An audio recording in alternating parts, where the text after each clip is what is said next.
the wisest person I ever met in my life, a third grade dropout. Wisest and dropout in the same sentence is rather oxymoronic, like jumbo shrimp.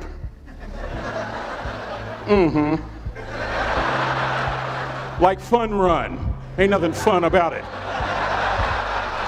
Like Microsoft Works, y'all don't hear me. I used to say like country music, but I've lived in Texas so long, I love country music now. I hunt, I fish, I have cowboy boots and y'all, I'm a black-neck redneck. Do you hear what I'm saying to you? No longer oxymoronic for me to say country music. And it's not oxymoronic for me to say third grade and dropout. That third grade dropout, the wisest person I ever met in my life, who taught me to combine knowledge and wisdom to make an impact, was my father. A simple cook. Wisest man I ever met in my life. Just a simple cook. Left school in the third grade to help out on the family farm, but just because he left school doesn't mean his education stopped. Mark Twain once said, "I've never allowed my schooling to get in the way of my education." My father taught himself how to read, taught himself how to write, decided in the midst of Jim Crowism, as America was breathing the last gasp of the Civil War, my father decided he was going to stand and be a man. Not a black man, not a brown man, not a white man, but a man.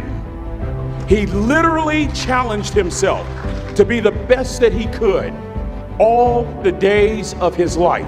I have 4 degrees. My brother is a judge. We're not the smartest ones in our family. It's a third grade dropout daddy. A third grade dropout daddy who was quoting Michelangelo, saying to us, "Boys, I won't have a problem if you aim high and miss, but I'm gonna have a real issue if you aim low and hit." A country mother quoting Henry Ford, saying, "If you think you can or if you think you can't, you're right." I learned that from a third grade drop. Simple lessons. Lessons like these. Son, you'd rather be an hour early than a minute late. We never knew what time it was at my house because the clocks were always ahead. My mother said for nearly 30 years my father left the house at 3:45 in the morning. One day she asked him, "Why, Daddy?" He said, "Maybe one of my boys will catch me in the act of excellence. I want to share 2 things with you.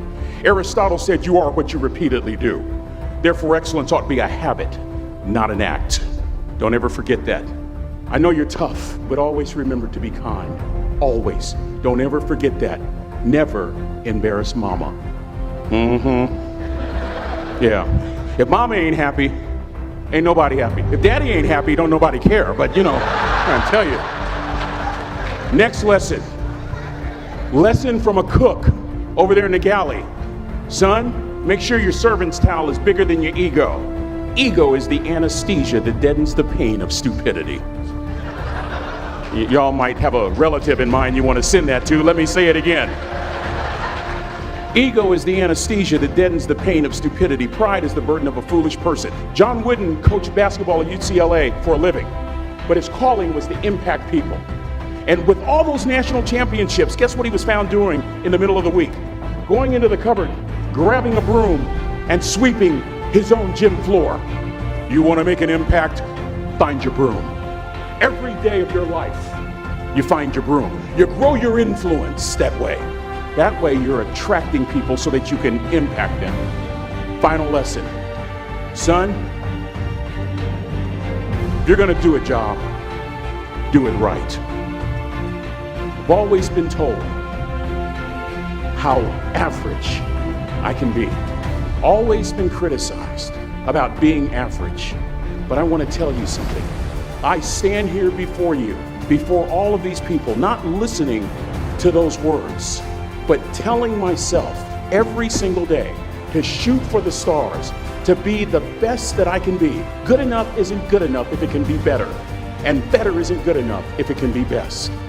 Let me close with a very personal story that I think will bring all this into focus.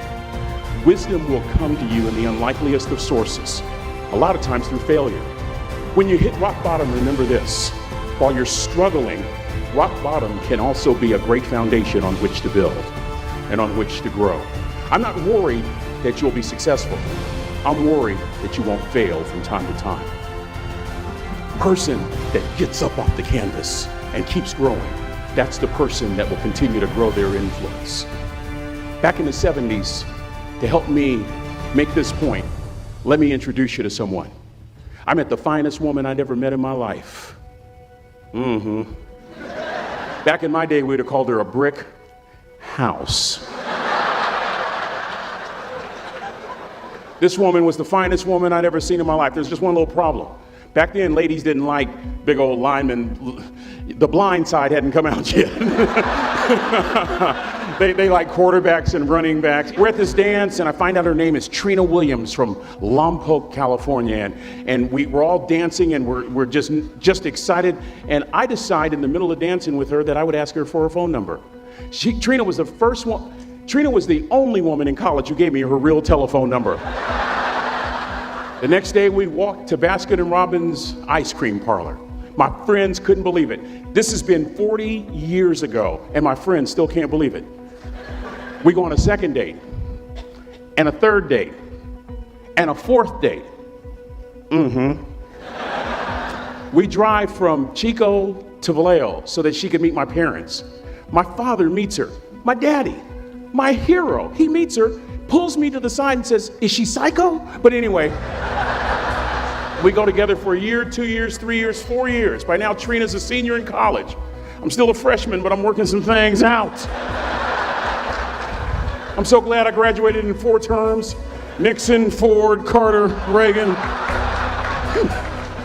So now it's time to propose. So I talk to her girlfriends, and it's California, it's in the 70s, so it has to be outside. You have to have a candle, and you have to have, some chocolate. And listen, I'm from the hood. I had a bottle of Boone's Farm wine. That's what I had. She said yes.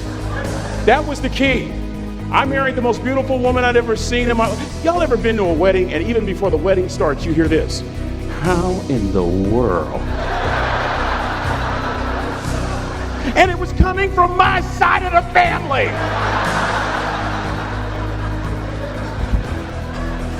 We get married, we have a few children, our lives are great. One day, Trina finds a lump in her left breast. Breast cancer. 6 years after that diagnosis, me and my 2 little boys walked up to Mommy's casket. And for 2 years, my heart didn't beat. If it wasn't for my faith in God, I wouldn't be standing here today. If it wasn't for those 2 little boys, there would have been no reason for which to go on. I was completely lost. That was rock bottom. You know what sustained me? The wisdom of a 3rd grade dropout. The wisdom of a simple cook. We're at the casket. I'd never seen my dad cry. But this time I saw my dad cry. That was his daughter. Trina was his daughter, not his daughter-in-law. And I'm right behind my father, about to see her for the last time on this earth. And my father shared 3 words with me that changed my life right there at the casket. It would be the last lesson he would ever teach me. He said, "Son, just stand. You keep standing. You keep standing, no matter how rough the sea, you keep standing." And I'm not talking about just water. You keep standing. No matter what, you don't give up. And as clearly as I'm talking to you today, these were some of her last words to me. She looked me in the eye and she said, "It doesn't matter to me any longer how long I live. What matters to me most is how I live." I ask y'all one question, a question that I was asked all my life by a 3rd grade dropout. How you living? How you living? Every day, ask yourself that question, how you living? Here's what a cook would suggest you to live this way. That you would not judge, that you would show up early, that you'd be kind, that you'd make sure that that servant's towel is huge and used, that if you're gonna do something, you do it the right way. That cook would tell you this, that it's never wrong to do the right thing, that how you do anything is how you do everything. And in that way, you will grow your influence to make an impact. In that way, you will honor all those who have gone before you, who have invested in you. Look in those unlikeliest places for wisdom. Enhance your life every day by seeking that wisdom and asking yourself every night, how am I living? May God richly bless y'all. Thank you for having me.